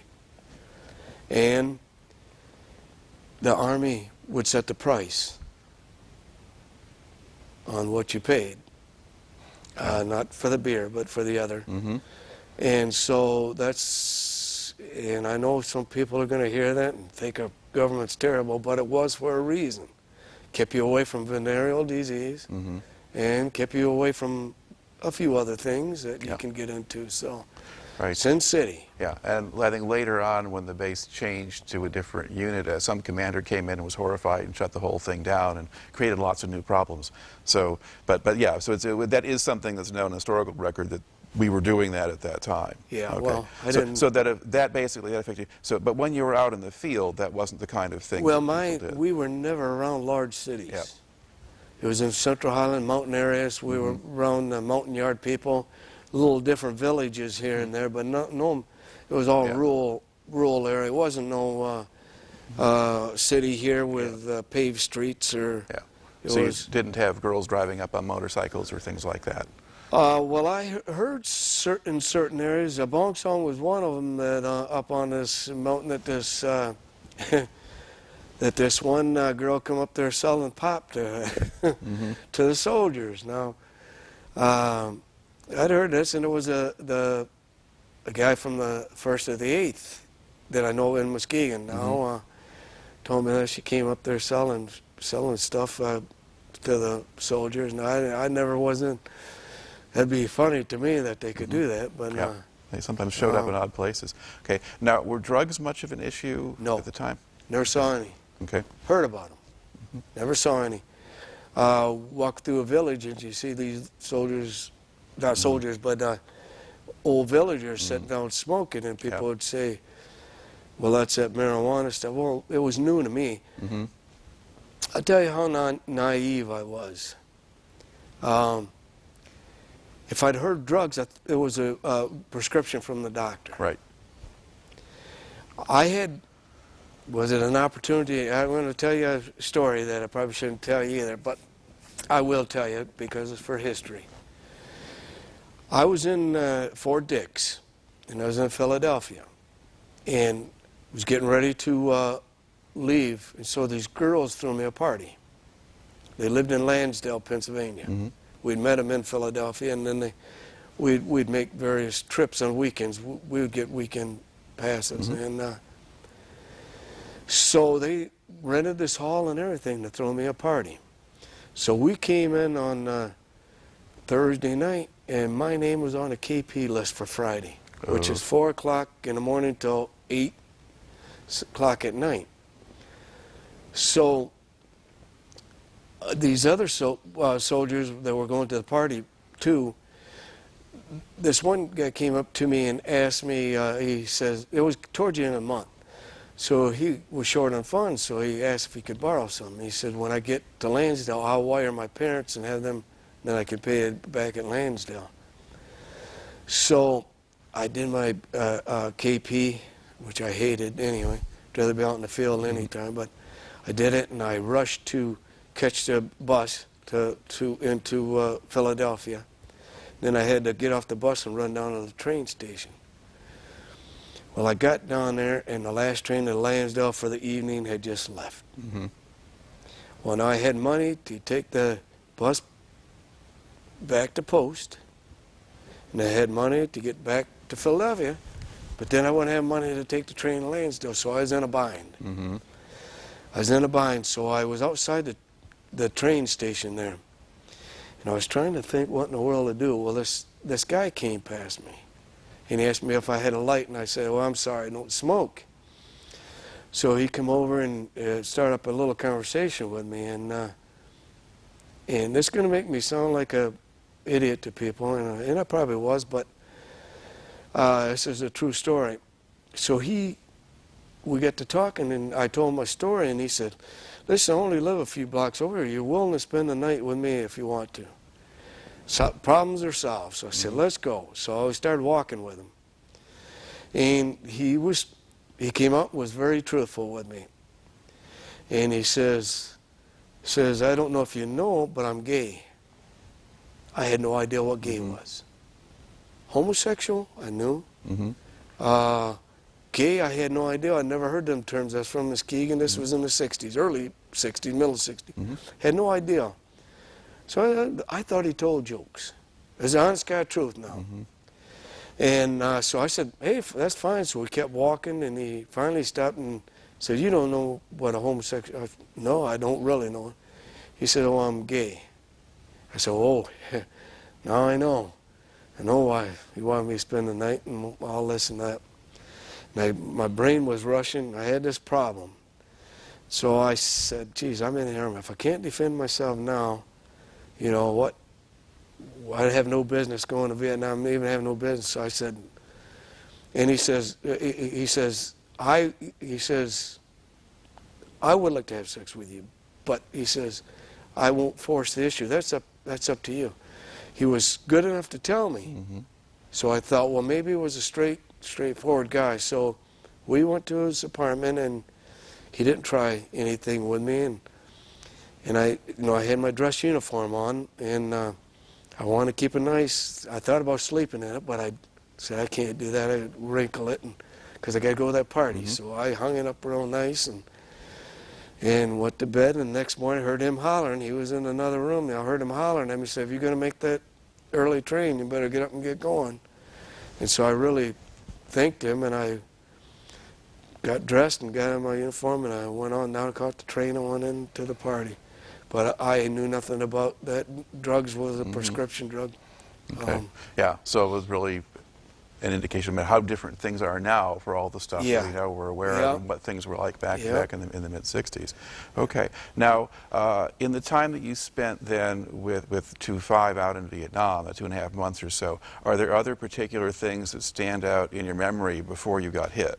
Or is getting hit kind of the next thing that happens to you? No, it was usually each day was pretty close to the same. Just the living conditions, living in a hole or be for the night, or living behind a tree, fallen tree. Rain, you just were out in the rain. The heat, sweat, not getting a full night's sleep. Sometimes walking for a period of time, you're like a zombie, and sometimes you wanted to get hit a little. Not, you didn't want no major ambush, but hit a little so you could at least fall down and you would be in combat, but you'd be able to lay down. Well, when you did get hit, you were wishing you didn't get hit. So it was living conditions were bad. You grew close to friends, although you didn't. There are people I can't think of names. I can think of nicknames. Like we had a tall guy carried the M60s. He was from Texas. We call him Tex. It's the only thing I knew him by. Yep. To this day. Just little nicknames, and guys, it's hard to remember what their names were. You can remember states where they were from, because they'd tell you states and that ring with you, but you wouldn't, because you get time to talk to them, and then you'd have a fighting hole with one or two at night too. So. Okay. Now, what were the circumstances when you got wounded? It was up in an area called Bong Son. There was an Operation Pershing that was starting up, and it was clear Bong Son. In the Central Highlands was the middle of Vietnam, and the North Vietnamese were trying to cut off Vietnam, the top part from the bottom part. So they had infiltrated into the Central Highlands in the Ia Drang and in Bong Son area, and so they wanted to take the first Cav. I think the whole battalion. It was a big air assault, something like 76 choppers or something like that. It was the biggest at that time, air assault. They flew us up to Bong Son on the South China Sea and formed and started walking inland. And I think headquarters company moved from An Khe to LZ English up in Bong Son. So I think the whole battalion moved. Division, I don't know when the division moved out for sure. It moved out after I was already back stateside, but it had moved from An Khe too. But whole battalion moved up. They moved up by convoy up the highway, and there were units, I think, infantry units that rode on the trucks to guard in case they got hit going up the highway. But we started working our way inland and crossed Highway 1 and started working our way towards the middle of this Bong Son plain and getting towards, we could see the mountain area. And what had happened is we had got up in the morning and started our patrol, but they were going to bring the battalion together and decide where we were going to go next. We'd been out 3 weeks maybe, and they were going to decide where to go next because we hadn't made any contact. And so what battalion is, the all 4 rifle companies, and then the high members of the battalion headquarters company would come out. So what we were going to do that day is there was this clearing, and so our position to set up for the night was on the other side of this clearing. Alpha Company was going to come into this side of it, and Charlie on this side, and Delta was coming up behind us, and they were going to set up behind us. And we were going to set up at noon because we had to build a bigger, dig the foxholes good, and if we had time we could try to cover them because we're going to be in there for a whole day. And so if we got noticed, and they could plan mortar or something. So, and everything had to be a whole lot better than just overnight in a jungle situation, you know. So we got to the opening of the clearing, and we radioed back, and Lieutenant called the captain and asked, "Do we go straight through or around?" And it took a couple minutes, and they finally radioed back to go straight through because Alpha was coming in from this side and Charlie from this side. They didn't want no friendly fire, although we were in radio contact with them. But so we ventured out, and I was walking behind the point man, and I was learning how to be a point man at that time. And he got about 15 yards out in the clearing, and I got about 10 on the machine gun open up on us, and just kept ripping. And I ran up a little. I was off to his left, and up just a little behind him, there was a little knoll that I ran up behind. It was probably about this high. So I ran up and dove behind that, and he was out in the open and got getting hit with that machine gun. And so I tried talking to him, but he wouldn't come over. He was shell-shocked. He had his thumb blown off. And he'd get back up on his knees, and he'd holler about his thumb, and the machine gun would hit him again in the legs and go by, and he'd get knocked down and get back up, and that's all he was worried about. And so that thing was gnawing at this little knoll I was behind, and it was getting smaller and smaller. Finally, it felt like somebody took a hammer and just hit my leg, a big sledgehammer, knocked my leg over, and I thought, well, what in the world? You know, it didn't hurt because it was so fast and the pressure. And It did move my leg over, and I looked down, and I saw blood coming out of both sides of my jungle boot. I said, oh boy, I'm hit. So we were hollering, but the machine gun was just too thick at that time. We couldn't get up there, and this thing was knocking this knoll down, and finally it was he was in bad shape, and so they started to concentrate on me, and I had dirt all over me from that, slinging that dirt from that knoll, and you know, I thought, well, I'm going to die here.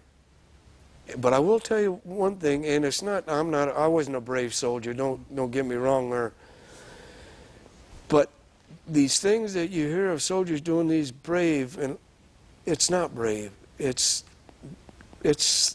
what you think.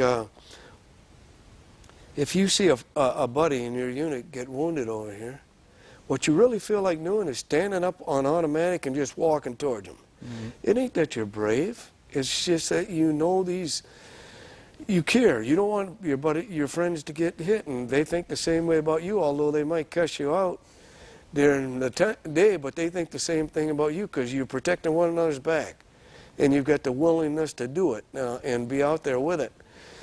And so I thought to myself, you know what? If I'm going to die, this is the place I want to die. I'd rather die here in combat doing something for my country, which I love, excuse me, than go home and get in a car accident or get a disease and die. I'd rather die doing this. I love my country. That's one reason I went to war. And so I said, if I'm going to die, this is the way I want to go, right here. Well, just that instant, I had my Bible up in here too, but just that instant, I heard gunships coming in.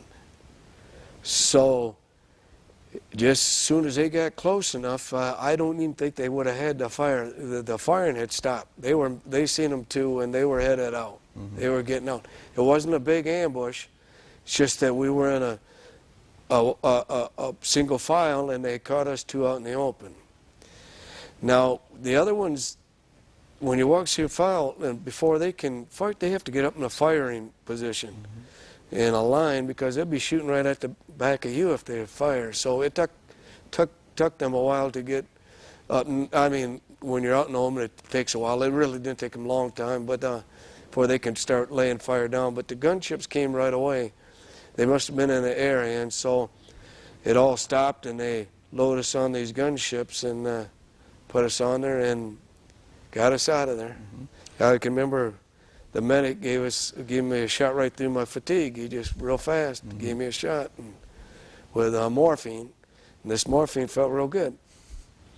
And the gunships were coming in, and they had called medevac, so I just eased back then. I felt comfortable because it was taking pain away, and morphine was, mm-hmm. don't take me wrong, but morphine was pretty good stuff. Well, there was a reason to use it. Yes. Right. Well, everybody, you know, the medics all, everybody carried bandages, but the medics all carry these they're little, like what you pin something up on a bulletin board. Mm-hmm. But they're little needles that they mm-hmm. got morphine, and they got the right amount in there, yep. that they can give you. So, all right. And they load us on ships. Now, were you conscious through the whole thing, or what do you remember about the whole? Yes. I remember. Yeah. This is what I think has given me a little post-traumatic stress syndrome now. Is I can remember soldiers coming up when they were loading me on the ship and tapping me and saying, "We'll see you out here in another. Well, just as soon as you go in to get patched, we'll see you back out here." Mm-hmm. And good luck to you, and we'll see you later, and just all kinds of kind words, and guys saying, you know, we need you out here, so hurry up and get well. Well, I had asked the medic when he got up to me, I said, didn't hit a bone, did it? And he told me no, but then I seen him look up at the lieutenant, funny. But I wasn't, you know, thinking straight. I had some morphine in me then, and what it did do is it went right straight through the bone and shattered the bone. Mm-hmm. I still get the hole through my tibia right to this day. And it feels, in the winter when wind's blowing, feels like a small toothache, mm-hmm. just throbs. And so it did hit the bone. So that's That's the reason I had, the rehab was so long that I couldn't go back into combat. I had this, what the Army calls a profile. Yep. It's medical things that, in mine said no prolonged walking, standing, crawling. So when my re-enlistment talk came up, everybody has to get it. Mine was, we would like you to get out because there's nothing you can do for us. But, All right. Now, what are the stages now of the process to get you fixed? You fly out in the helicopter, then what? Well, I'm going to tell you something else that's going to seem weird, and it is weird. But it's, you know, when you're young and your mind don't...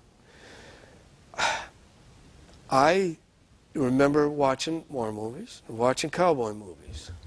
Well, especially in cowboy movies, guy gets shot the next day, it was all better. I didn't understand the pain that you went through in the hospitals. I mean, the hospitals were great to us, and they do wonders, but you go through some pain in hospitals. Like my first, you see now, my first hospital that I went to, I can't remember if it was in Pleiku or if it was Quin Yan. I don't know. And I tried to get from information at home, and they had medical records, but they didn't know which one it was either. But I got there that night, and they did surgery on me the first night. Well, what had happened was since I had eaten, they tried to do a spinal. Give me a shot in the back to deaden me from the waist down. And they kept going by and poking in. This didn't hurt like this. So they put this thing up in front of me so I couldn't see. And they had an IV in my arm. Well, all of a sudden, it felt like my leg, they dropped something hot on there and burned it. Like a hot, not the size of a skillet, but something that was real hot, that it had real hot, and burn it. So I said, ow. And they said, you feel that? And I said, yeah. So they quick turned and put me asleep. And did the rest of my surgery. Well, the next morning I woke up and I said, what did you burn me? When the doctor came in and said, then we started the incision. We thought it was dead, and we started, and it wasn't dead all the way. The spinal didn't work. But it didn't, of course, I'd never been cut, so I don't know what being cut feels like, but it was like burn, like something was burning my leg, you know, and that's what it was. So that scared me. They flew me into this hospital, and this happened that night. And then the next day I woke up, and I seen all through this hospital, they were busy loading stuff. They were working like mad. And they'd come over and they'd put this weight on my leg and said, now you got to lift this 10 times. If you don't lift it 10 times, you're not going to be flown out to Japan. I thought, oh, they're flying us out to Japan the very next day. And so, boy, I'd struggle, and that hurt like the dickens, and hurting, but I really believed them. I would have went to Japan no matter what, but I believed what they told me, and I said, if I don't lift this 10 times, I'm not going. So I lifted it 10 times, and they were packing gear like crazy up, and they got everything packed up, and then there was this big airplane outside, bigger than bigger than what I went to. It had 7 high stretchers all the way across. It had an operating room in the front, I think it was. The front of it had an operating room. Stretchers all the way across. I was on the bottom stretcher, second aisle in, I think, from the wall of the aircraft. And they put us on these things, and they flew headed for Japan.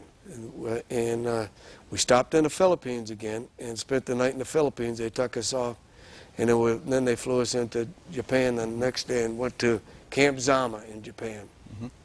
It's an Army base and hospital there. And they did my second surgery. That first night, the surgery was to clean it. Clean the wound. They cut my leg open and cleaned it. So the second surgery, the doctor came in and he says, listen, he said, we're going to take this bone out and put a metal piece in. But he says, you know what? He said, I see in the x-ray, I see bone in your leg. But what we would really like to do, but we have to have your permission to do it, is try to put that together like a puzzle. And he said, that way, if that we can do that, and that bone will grow together, that hole will be there, but maybe calcium will grow up in that bone, in the middle there, Right. which never has happened. But he said, maybe that'll happen, so can we have your permission to do that, or do you want us? And I said, no, go ahead and give that a try. He said, it's experimental, it might not work. So, but if it don't work, we can always go back and put a mental piece in. I said, go ahead. So that's what they did. Well, I woke up in so much pain that, and I called the nurse down and I said, listen, I got to have some more painkiller. I said, my leg is killing me. She said, well, we can't give you any more right now. She says, if it gets any worse, call me back. Oh, geez, it was hurting so bad. So I called her back, and she took a look at it. Well, what they did wrong was they casted it without giving any room to expand from swelling. Oh. So my toes, which hung out, couldn't even tell they were toes. It looked like just a one solid piece of meat. And that's what was killing me. My leg was trying to break through this and expand that, and it couldn't. And it was all coming out that toe stuff. Yeah. So, man, she looked at it and she said, oh, my goodness. And so she ran down and got a doctor, and he come down there, and he had got this saw, and he cut it all the way down there, and then they took the wrapping tape or whatever that is, and whatever it's called, and they put that around, gave it room to expand. But so that's what I'm talking about, the pain. Yeah. And so now I'm scared. I don't like hospitals, but you know, there's something good. Each hospital I went to had big signs that says, welcome, welcome, war heroes. Now my guys I served with, they didn't get that when they came home. Yeah. So I went to bed, I went to these beds. Come in and ask me, even in the beds, they said, do you want a beer? They'd bring us in a beer. I don't care how old you were. You were a war hero, you brought you in a beer. Now, the guys I served with are back there and living in holes, see. And, excuse me, but they're still living in holes and living that way, and still having to go through that and having to live out their tour. And here I'm in nice beds and sleeping, and still bothers me to this day that they tell me what it is, but it still bothers you. Sure. How long did you have to stay in Japan? A month. Okay. And then they load us on another big plane, and we headed back stateside. We did stop in Alaska, so I guess I've been around the world. Came Wake Island, Philippines, then Alaska on the way home. You did the North Pacific Rim. Yep, and All right. stopped in Alaska, and then I was flown into Arlen Army Hospital at Fort Knox, Kentucky. Because we put down where we lived, and they try to get you to the, unless you were bad, you go to Walter Reed. Oh, and I forgot to tell you too that when I got to Japan, they came in and they told me, listen, we can send a telegram home to your parents saying you've been wounded, or we can give you since I was conscious, some of them were they were in bad shape and couldn't, and their parents got a telegram, or we'll give you a phone call home to tell your parents, which is easier. And so that's what I did. I got to call my parents, and I remember I called them, and they had visitors, friends or family over. My mom answered the phone, and she says, oh, are you on R&R? I told her I was in Japan. It's R&R, and I said, no. And she said, what's the matter? And I said, well, I've been shot. And she said, she screamed and she dropped the phone, and my dad picked it up. And then he come and I explained I'm fine, and don't worry, I am in the hospital in Japan, and I'll see you whenever I get home or whatever happens. And so, well, that was that night. And then the next morning I went into surgery. Well, when I came out of surgery, they came to me and they told me that that I had what the Army called $1 million wound. I wouldn't be going back into combat. I'd be going back stateside. So I got so depressed. Now, don't get me wrong. I'm not brave. I didn't want to go back into combat, but I didn't want to leave. Right. So I got so depressed. Finally, the Red Cross came in and said, "Your parents are worried sick. You got to write home. You got to." I mean, they don't know if you lost your leg or what. I mean, they said if you don't want to write, you just tell us what to write. We'll write it and send them the letter home. But I was depressed. I didn't feel like doing anything. I just wanted to lay there, and when I lay there, just memories would flash through, and I would think of things. I think of them guys, what they were doing at that time, and it just bothered daylights on me home. I eventually did write home and tell them that I was fine, and so my experience with wasn't joyful when they told me I was coming back stateside. Yeah. And you know, you got the loyalty really to the men in the unit at that point. You're exactly right. Anybody that'll risk their life for you and you risk their life for them, you got a closeness that you can never explain. Even though you might fight with them, you can't explain the closeness. They know you'll be there when something happens, and they'll be there when something happens to you. It's just just the way it is. Now, when we got into Arlen Harmony Hospital too, they had big signs up saying "Welcome War Heroes" up, and they brought us a beer right to our bedside, and they, "Do you want a hamburger? Bring you a hamburger in." And here I had a hamburger and I had a beer, and them guys are still over there eating sea rations and sleeping in mud sometimes. And Now, how long did you stay at Fort Knox in the hospital? I was in the hospital probably altogether about 4 or 5 months. What did you do all that time? Well, I shouldn't say that. I was attached to the hospital that long. But what they would do, twice they came in and they gave me convalescent leave to go home. It's to make bed for somebody else. And I had this cast on, just my toes stuck out. And I learned to walk on crutches.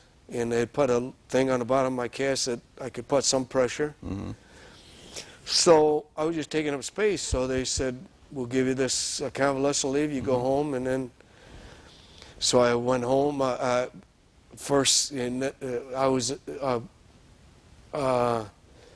there in the hospital in Fort Knox too. Also, first weekend, I was sitting in the day room watching television because I hadn't seen television in a while, and I looked down the side of my eye and I saw somebody look familiar. And my parents had drove down. I didn't know them. My parents and sister, one of my sisters, had driven down, and they had got me a weekend pass.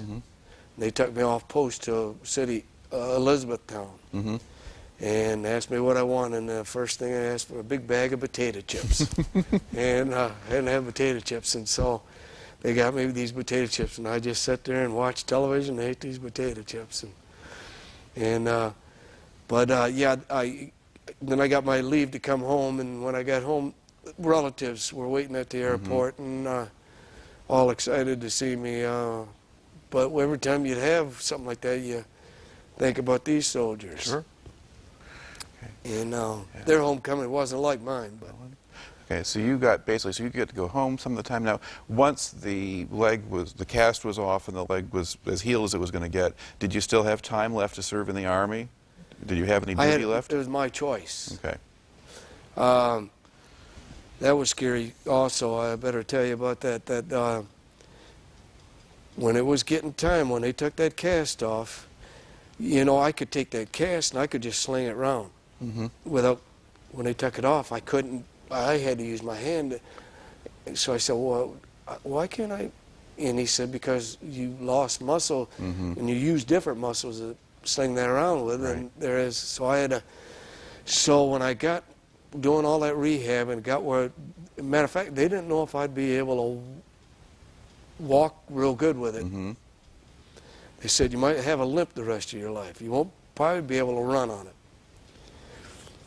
Well, they took me down. They had these board of doctors, had a whole bunch of doctors there. And he says, "We got to do something now." They had me put my hand, they wanted me to stand on that leg, and then they said, "Jump." And I said, "Oh man, I can't do that. What if it breaks?" And they said, "Well, if it breaks, we know it didn't work." but you got to do it. Oh, I was sweating bullets. Man, I didn't know if it'd be painful, if it'd be, I didn't want to do it.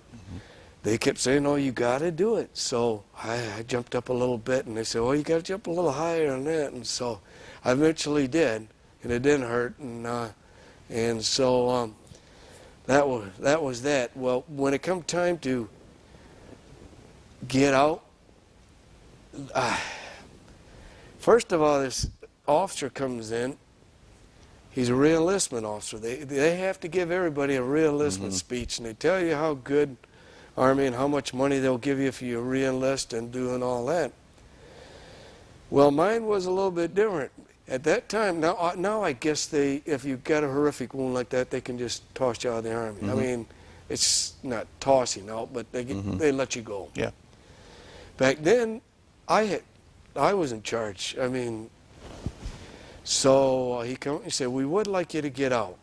My re-enlistment talk, he said, you got this profile and you can't do all this. And he said, we can make arrangements and put you in an office job, but that's not what kind of soldier I was. I was a runner all the time and always wanted to be out doing this and doing that. So I was that kind of soldier. So I finally made up my mind that I would get out. And so when it come to getting out, they came and they told me, he says, you can take a medical discharge and get out. It'd take you maybe a day to go through the rigmarole. You got so many months. I can't remember how many months I had left to finish out my 2-year tour.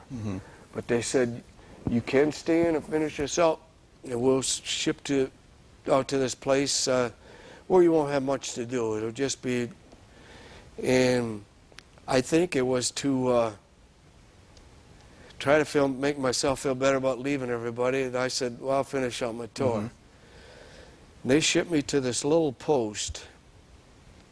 It was attachment to Fort Lee, Virginia, but it was A.P. Hill. I don't know if you ever had a camp, A.P. Hill. That still exists. It's a little headquarters, but it's got a big, gigantic wooded area. Gigantic. The 82nd would use it, and on the 1st would jump in there and train. And so my job when I got there was to,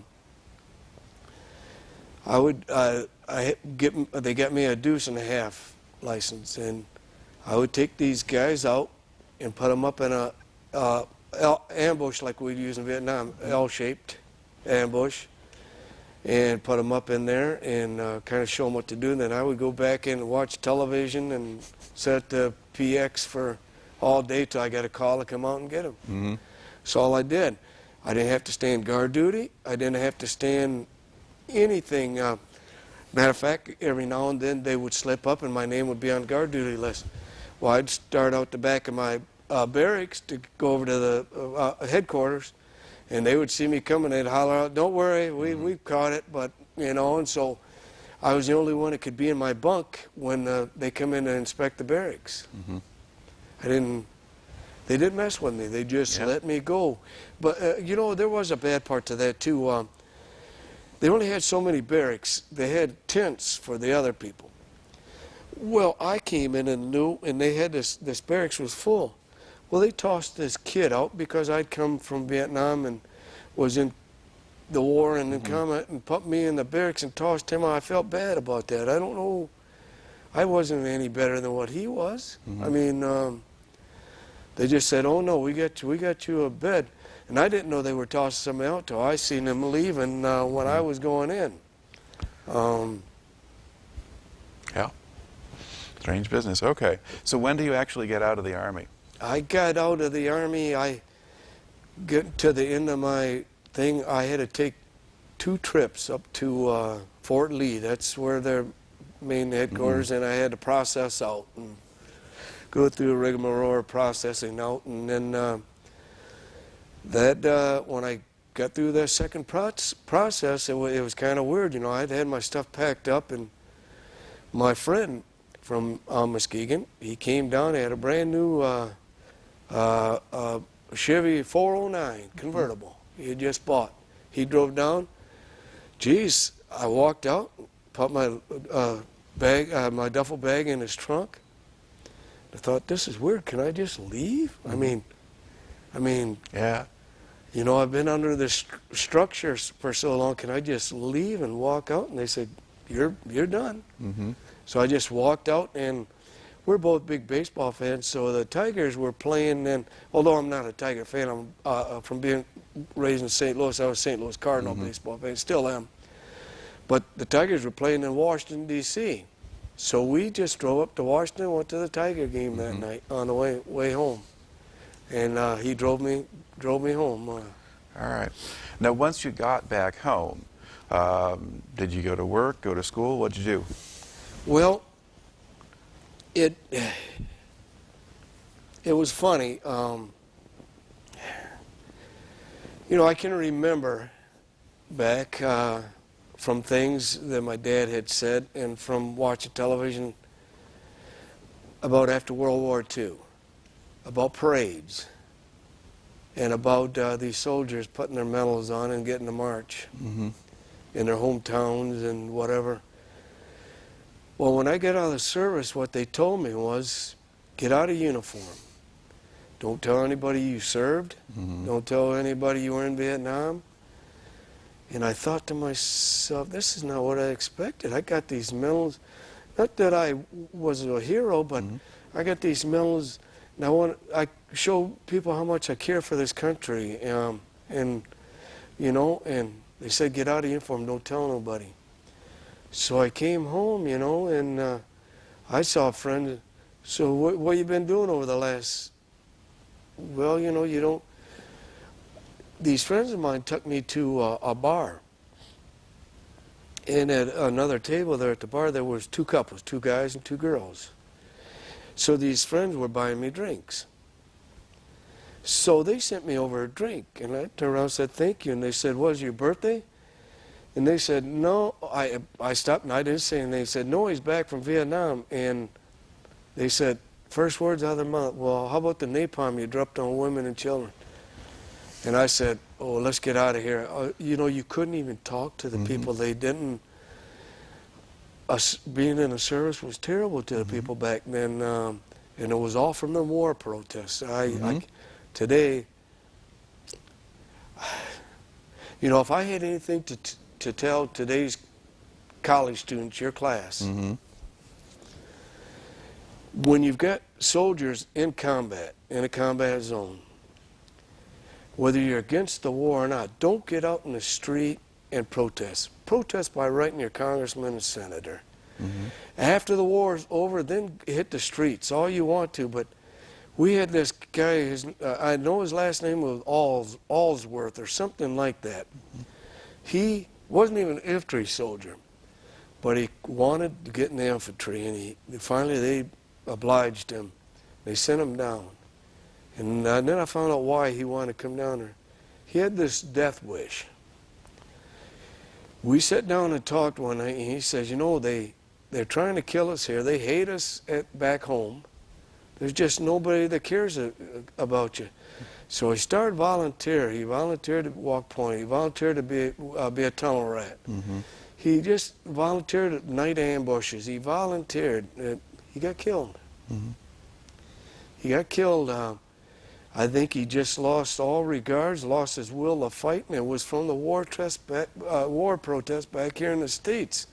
I know these people got the right to do it, but sometimes having a right to do it and making it right aren't the same thing. But they also did a lot of blaming of the soldiers, and that's one thing that's different now. I mean, with the more recent wars and so forth, when there's protests, they're geared against the government, and the soldiers at least don't get that thrown at them now. And this way it should be. All these soldiers coming home now should have these welcoming homes, because this post-traumatic stress syndrome is a form of that, and that helps when you have these welcoming homes. That helps you with that.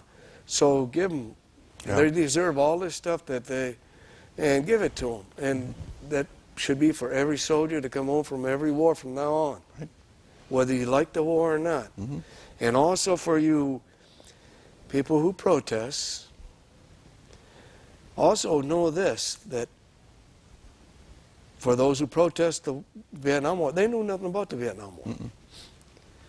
And now when the people higher up in the government, the president on down, they know a little bit more about the war than you do. So what makes your decision to protest right when the government knows more than you do about what's going on in these places? And Well, the governments haven't always done a great job of knowing what's going on either. They haven't, but the government at that time did believe in a domino theory, and that once we fell, then Cambodia would, which Cambodia really had fallen in, but all the little governments around there would fall, and they did believe in that. They thought that would take place at Vietnam, and come to find out, it probably, Vietnam did have thoughts of that. But we had wore them out, manpower-wise, money-wise. We took so many lives that they just didn't have the will to do it anymore, to go into Thailand. Yeah. I mean, it's sort of, it's a very, it gets to a very complicated political thing. Oh, it is. And there's a lot, and actually, on the highest levels, the planners already had given up on the whole domino idea anyway. That's just not what they were telling you. But that's a whole other issue. We're going to go back to your own experience. You've come back, you've gotten out of the Army, you found this largely hostile reception and so forth. But did you go and get a job, or what did you do? Yeah. Well, I took, you didn't have to keep very much money in Vietnam when you get paid, so I sent most of mine home to my parents. So I took I took the whole summer off and didn't do anything, and then decided to look for work when the winter started, and found a job at it's Knoll now, but it was Shaw Walker at that time, office makers, furniture in Muskegon, and started to work there. And did you stay with that kind of thing, or did you change jobs? Okay. I did. I retired out of there with about 38 years. When I turned 62 on a Thursday, and I retired on a Friday. All right. Now, you've talked in a variety of ways about how the experience sort of affected you. I mean, you've got your own kind of essentially survivor guilt or whatever that you carry. You feel like you left too early. There's that part of it. There's a physical injury that you suffered. Did you take something out of the experience that was positive? Yeah. That me, of course, it's positive for me, I guess. I don't know, it wouldn't be positive for everybody. That would I want to do something like that again? No.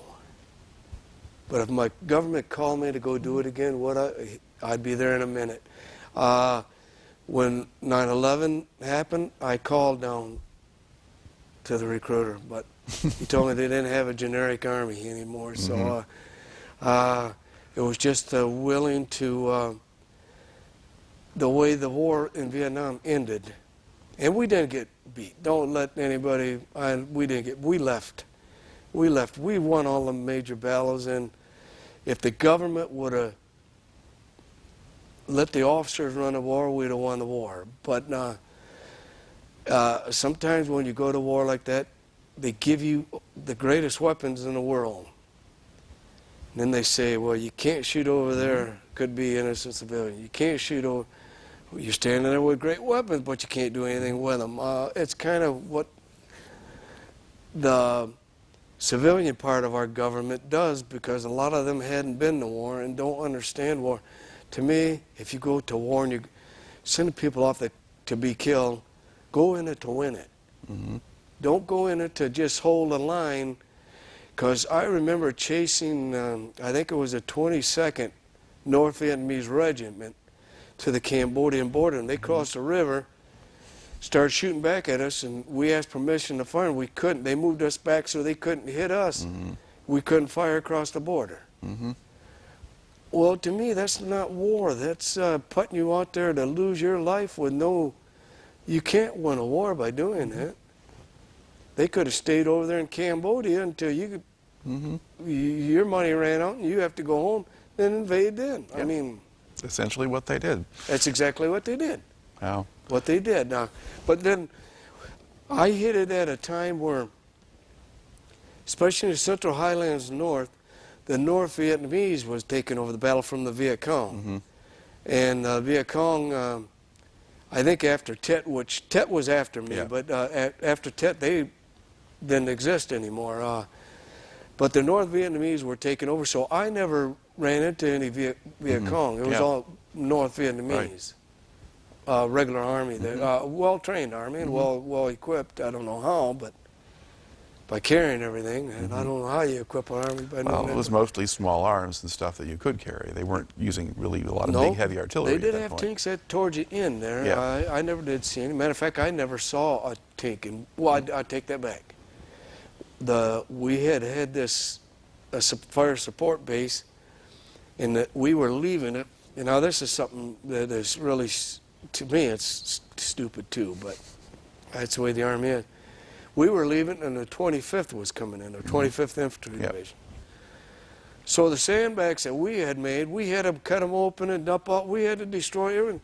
Oh, they could have used them because they had to make their own sandbags when they came in. Now it doesn't make sense to me, but that's the way that's the way the Army runs. The standard operating procedure. Yeah, All right. that's it. Well, I tell you, you got a good story, and you tell it well. I'd like to thank you just for coming in and sharing it today. Well, always remember that I probably got sidetracked a couple of times, but one of my sidetracks was experiences, and my experience would be, yes, this country worth dying for, yes, very much so. This country worth fighting for, yes, very much so. Sometimes living here, we don't understand how great this country is, or the freedoms we do have. And I know the government makes mistakes, but the government don't just say, let's send guys in this area to be killed. They get in and hash this stuff over and got reasons why they send you in there. So if you want to protest, go talk to them and get their reason why they send you in there, and then come, if you still want to protest, protest. But there are other reasons to things that you can find out also on your own, you know.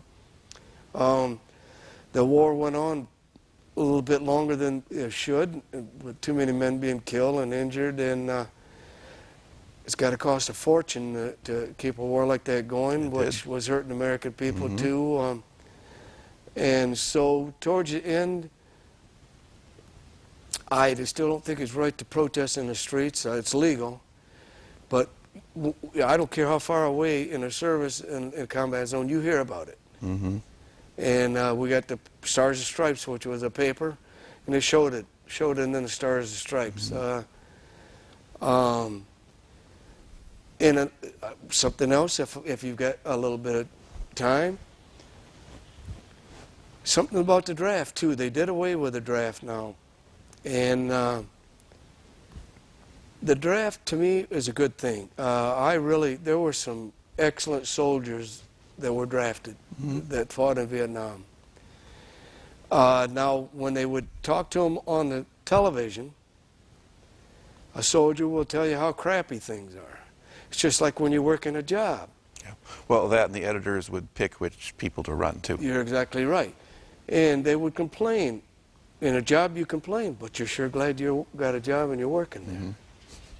Well, the Army's the same way. They complain about saying, so when it would get broadcast back to the States, they would give you the bad opinions of what soldiers did. The good parts wouldn't be, yeah, we're doing the right thing. That might be at the end, and they say, you're doing the right thing. And he says, well, I don't know. Well, they'll cut that and they'll send that home. And he says, yes, we're doing the right thing. Well, that don't seem to get into the thing when it comes back home. No. Because most soldiers thought we were right in what we were doing. We didn't go over there to kill people. It was a war to us. We went over there to win a war, to free these people. The North and South was already split. North was invading the South to try to turn it into a full communist country. And there were a lot of people in the South that didn't want to be communists, and they want to stay free. And the way I looked at it, if I lived in South Vietnam was South Vietnamese, the North was trying to take it over and turn me communist, and I didn't want it. Wouldn't I want a country like the United States to come in and help? Wouldn't I? Sometimes we don't put ourselves in other people's places to understand how these people think or what's best for these people. Of course, we did cause a lot of problems after the war. And we did cause villagers a lot of problems all during the war because Yeah. they were in between, a scapegoat for both sides.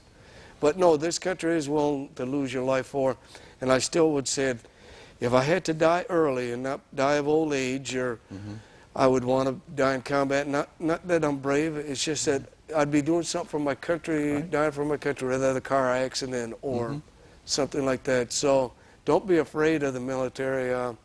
Military is a great organization, and all the forces are great, from the Army all the way down to the lowly Marines. But All right. There you go. Okay. Experience that what I wish that on people, no. I wish the world could live in peace. Right. But an experience I wouldn't give up for anything. And I'm glad I went. I'm glad I served my country. I'm glad I met the people I did. Glad of all my experiences. Some were a little worse than others, but I think they made me the person I am. I think they made me feel in my heart to realize other people, put myself in other people's places. Would they want this? Would they want that? I think it made me use a little more common sense than what I had before I went in. So I think it was a good experience. I wouldn't give it up for the world. I'm glad I made it home alive. I'm glad all the men from all the services made it home alive, the ones that did. I pray for the parents that their soldiers, they were the heroes, the ones that died. But they wouldn't say they were heroes to this day. Sure. They were just a regular soldier doing what he had to. And but the experience overall, I wouldn't give it up for nothing. There you go. Now, you did eventually answer my last question, so thank you very much. You're very welcome. All right. And thanks for having me. Sure.